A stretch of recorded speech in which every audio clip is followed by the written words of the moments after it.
Massa yang tergabung dalam aliansi anti kekerasan seksual menggelar aksi di depan Polda NTB pada 29 Desember 2022. Mereka protes keputusan Direktorat Reserse Kriminal Umum Polda NTB yang menghentikan penyelidikan kasus dugaan pelecehan seksual di lingkungan salah satu kampus di Mataram.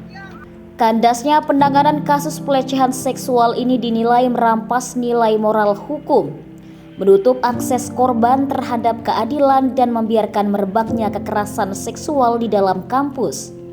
Mereka meminta Polda NTB melanjutkan penyelidikan dan segera menyeret pelaku predator seksual di kampus yang sudah dilaporkan. Aksi ini melibatkan gabungan dosen, aktivis, pengacara, dan mahasiswa. Bahkan di antara peserta aksi, aktivis perempuan yang juga korban Undang-Undang ITE baik Nuril turut memberikan dukungan.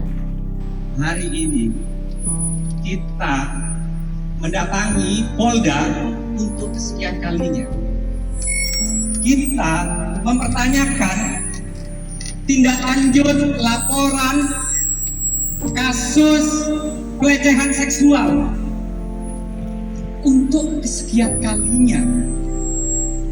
Dan saya kira Kapolda Irjen Dr. Andes Joko Purwanto tentu telah mendapatkan laporan dari bawahannya.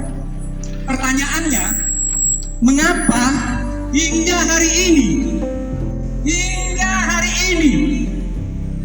setahun sudah laporan kasus pelecehan seksual penyelidikannya dihentikan, tidak dinaikkan pada tingkat penyidikan. Dugaan pelecehan seksual yang dialami puluhan mahasiswi di lingkungan kampus Kota Mataram ini bukan merupakan kasus pertama di Provinsi NTB. Kasus ini adalah fenomena gunung es berdasarkan catatan Biro Konsultasi dan Bantuan Hukum Fakultas Hukum Universitas Mataram.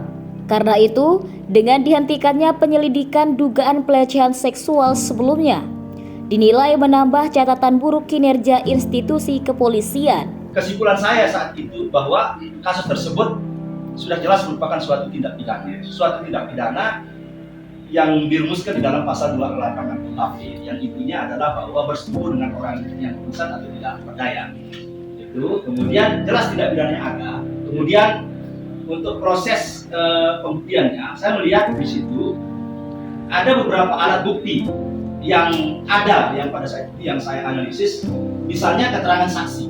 Nah, keterangan saksi itu sudah cukup saat itu. Kalau kita bilang syarat pembuktian untuk keterangan saksi minimal 2, itu sudah terpenuhi asas nullis testis. Kita berdasarkan hasil penyelidikan kemarin memenuhi unsur atau enggak? Kalau nggak memenuhi, lanjutkan. Persoalan nanti saksi mau hadir atau tidak. Cuma korban itu menjadi saksi. Ada proses pemanggilan ya, dia sebagai saksi. Mau hadir? Kalau tidak, bagaimana? Pasal 112 yang mengatur tahapan untuk pemanggilan saksi.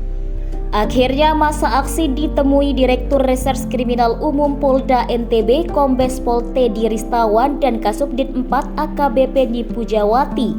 Kesimpulan hasil pertemuan, Polda NTB bersedia melanjutkan kasus tersebut ditandai tanda tangan di atas materai.